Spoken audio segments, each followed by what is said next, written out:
Well, I guess the notion of Harden playing nice is out the window. I mean, 8 hours ago it was tweeted he's been totally professional throughout this ordeal, and then it was like, except for the fact that he's AWOL. He's AWOL. It's just not fair. This is just like Houston. Remember, he started out, I think he had a 40-point game. It was unbelievable. Right, and then all of a sudden it went south.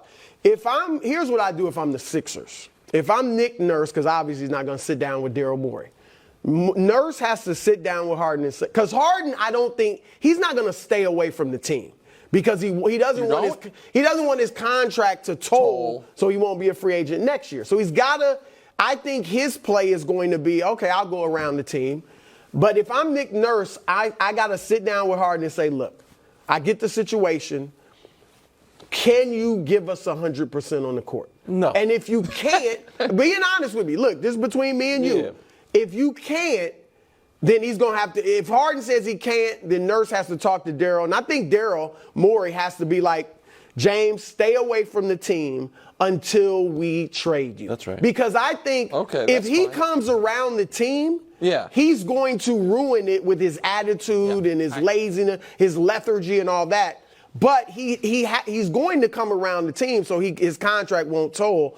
But I think this, Nick, they can be – pretty much just as good, I really believe, with or without James Harden. Okay, then what leverage They're not going past the second round with him. They might be able to reach the second round without him. Let Tyrese Maxey become your second guy. Tobias Harris becomes your third guy. They've got some depth.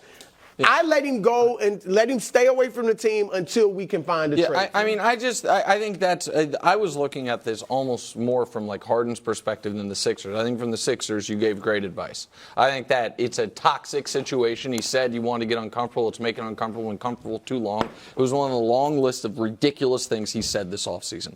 This idea, James Harden, the last time he spoke, when he compared it to a marriage, and he was like, you can't get over that betrayal. What he left out of that analogy was, and that betrayal happened right after I tried to move in with someone else publicly. I mean, give me a break.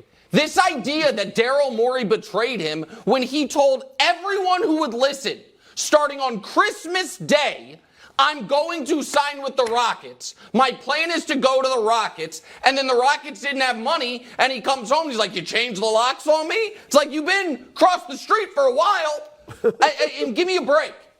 And this idea of, he wants to go home, he wants a chance to win with the Clippers. No, he doesn't.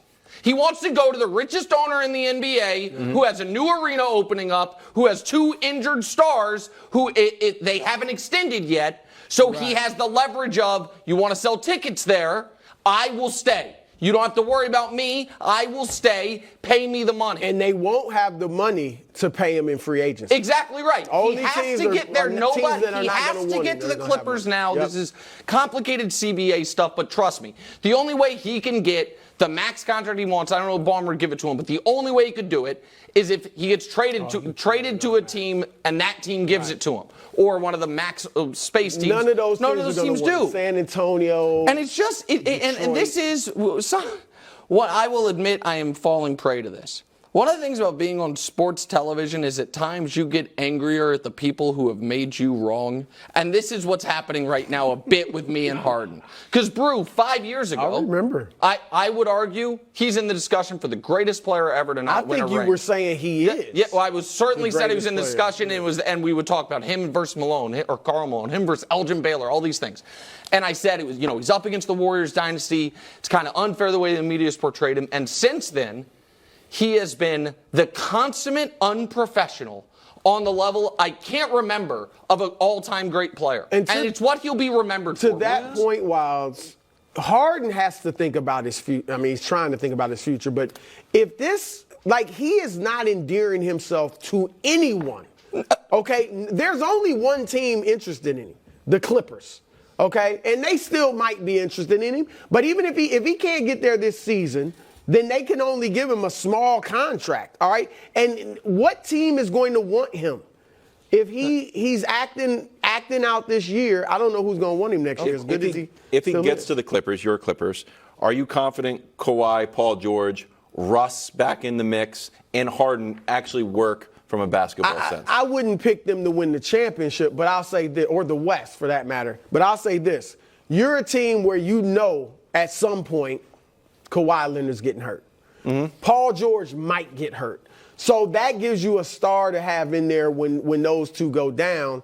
And so I get why the Clippers might be interested in him. And let's say they don't get hurt, Kawhi and George. Well, now you got a great playmaker. Harden showed with KD and Kyrie that he can be that third guy and pass and dish the ball and still give you 20 points. So I think it could fit basketball-wise just because of their situation. So I would do it if I'm the Clippers. I don't buy it. They're not getting out of the West You without don't buy him. what? I don't buy the personalities. It just feels like a TV show that's put together. Like, and how about James Harden there? It's like, that's gonna work. Are you sure? It's not a championship match. James Harden and No, Russ it's a and desperate Kawhi. team. Yeah, It's right. Listen, the They're not Clippers, going anywhere without it. Yeah, ever since Brew anointed them, it's been bad news for them. And so, Injuries, man. Injuries. Kawhi Not who knew? He just can't stay healthy.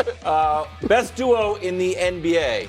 According to Bleacher report, reigning champs literally have the hardware, so they're at 1. Giannis and Dame only played 2 preseason games together. They're 2. That's correct. Dame had a bad game yesterday, by the way. Then you got Wow. You already raining on this parade? well, he had 5 points. Wildes He's out on 2 for 11. Wildes after preseason. Super Wildes out on Dame and on Ben Simmons.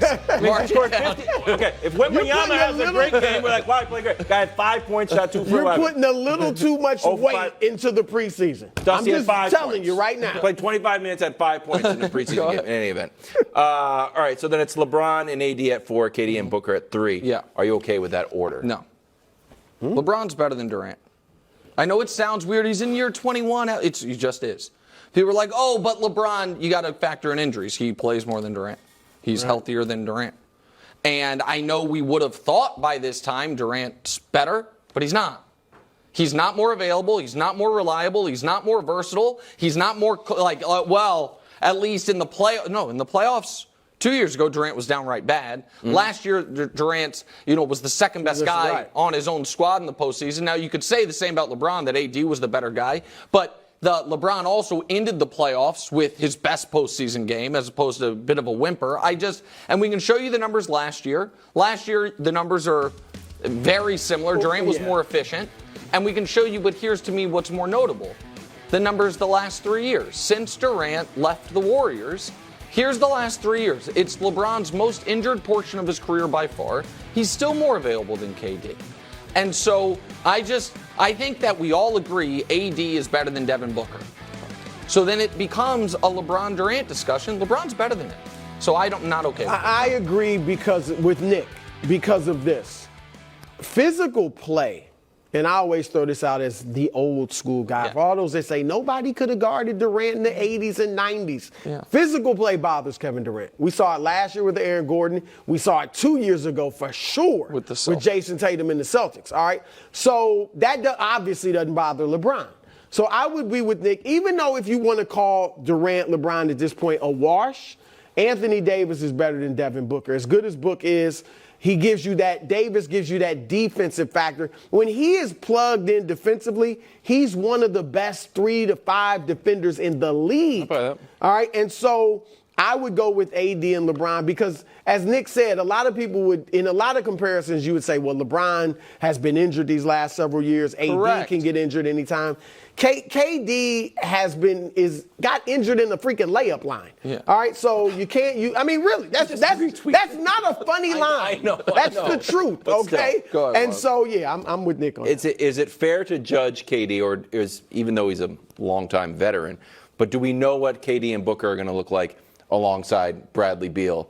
Versus, because I know Bradley Beal is better than Austin Reeves, even though Austin Reeves cooked a little bit. I think Nick might doubt that. I don't know. Which I don't doubt that. You think Austin Reeves is better than Bradley Beal? Let me be very clear. I think if you're trying to win a championship, I would rather have as my third guy Austin Reeves and the things he does than Bradley Beal if my top 2 guys are those guys. I think that, so I do, if we were saying, if you had Austin Reeves, switch Reeves and Beal. I think the Suns are better. I oddly think both teams are better because I think the Lakers need some I think shooting. The Lakers would be better. No. I'm saying yes. I think both those guys actually oddly would be better for the opposing teams because of what they add. Yeah, What I do would think Reeves give Phoenix that Beal doesn't. I think he's a better defender. I think he's better off the ball. I think he is a guy who has played that role his entire career. Say about that. As opposed to Yeah, but That's a question mark. he hasn't. He's been a role player. Yes, like Beal. I think Beal will be. I like Beal. But better you are than- worried about a star who averaged hierarchy. 31 points 2 years ago now being like, hey, you're third guy now. No, I'm not worried about it. I think okay. he A little bit worried. understands that he's behind. I also those think two. a guy coming off his worst 2 years as opposed to a guy who's on the ascent, I think there's something there. Okay. Not even Better talking about defender is a contracts. bold claim. He's kind of like a Jeff Hornacek. Nick. Look up Jeff Hornacek. I don't. You never heard of him. Retract that Look statement. up Jeff I was Hornacek. talking to Aaron Rodgers. You're going to ruin the chemistry of the show. if you Reeves is retract- not like Jeff Hornacek. Don't that you said. I got look breaking him up. news. Want to hear breaking news? McCole Hardman back to the Chiefs. Oh, Yeah. how about that? Yeah, Hubs just told me. There you go. Oh, really? Yeah. Who's been saying that? No Who's one. been saying they could use McCole? Thanks for watching. Subscribe here to get more from the show and to check out clips from other shows on FS1.